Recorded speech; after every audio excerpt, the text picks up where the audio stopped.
it going, Edmonton? This is Andrew T. Jensen with Kennedy Real Estate, and I figured I would sit down and go through a few things that I've been thinking about.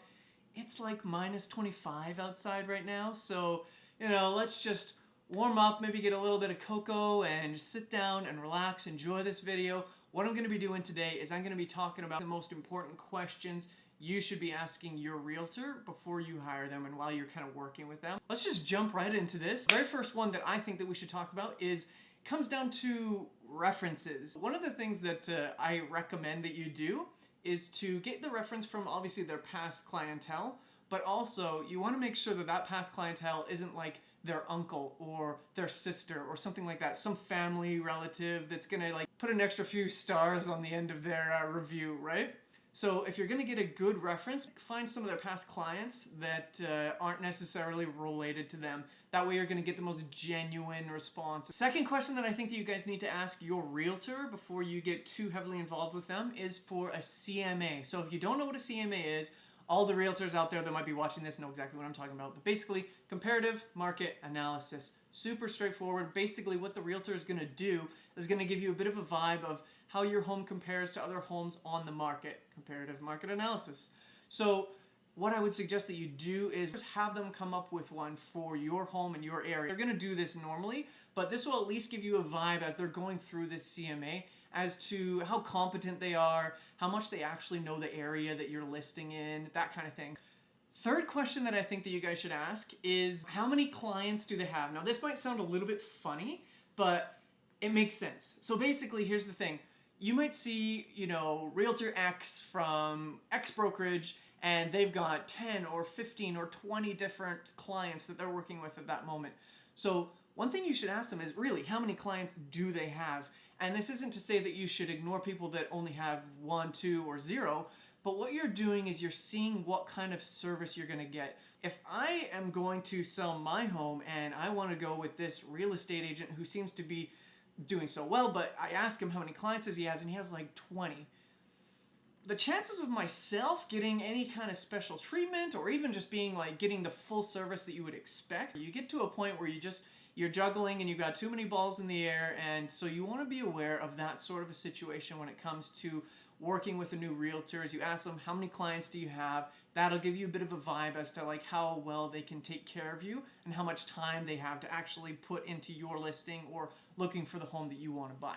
Okay, the fourth thing that you should be talking to your realtor about is how are they going to market your home? Now this one's pretty straightforward, but some people don't ask. Every realtor's got kind of a different process on how they're going to go through marketing your home. But the first thing that you should ask for them as far as this is concerned is, what are your steps? What are you going to do? For myself, obviously getting everything onto the MLS system is key. I like to do videos. I like to do walkthroughs, virtual tours, and obviously promoting the heck out of it online. I recently just read that 88% of all homes that get bought are bought because they were online. Kijiji is a big thing here in Alberta.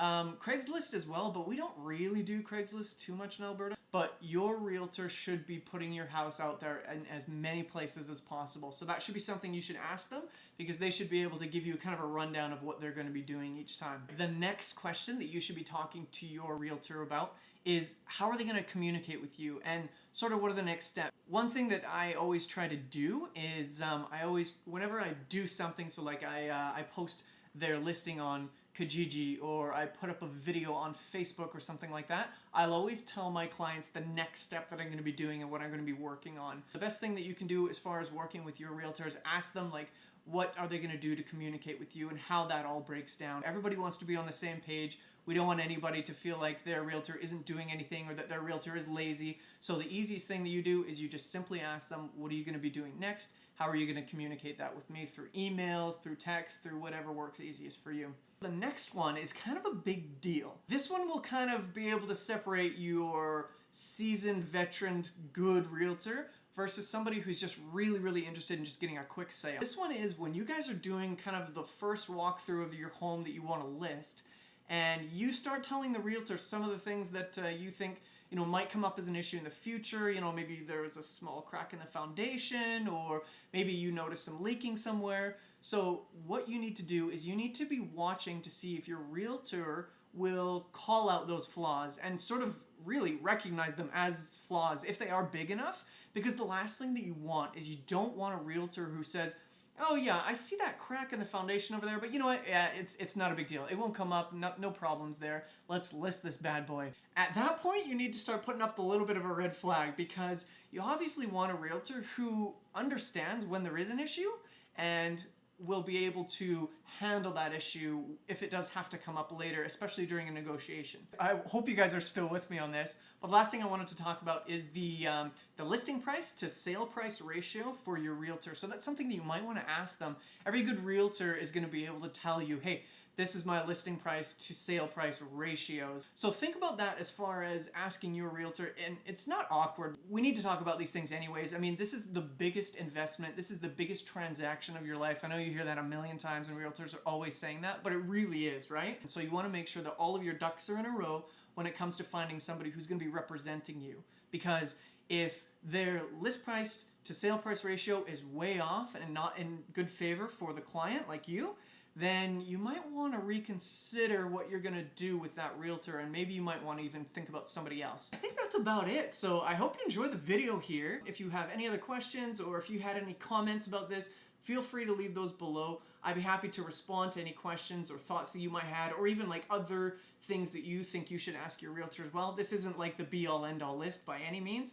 This is just a few thoughts that I had as far as like, hey, these are good ones that you should bring up, because they do make a difference when it comes down to like having a good relationship, because at the end of the day, that's what we're trying to do as realtors. So yeah, thanks a lot for watching, and this is Andrew T. Jensen with Kennedy Real Estate, and I'll catch you guys in the next video.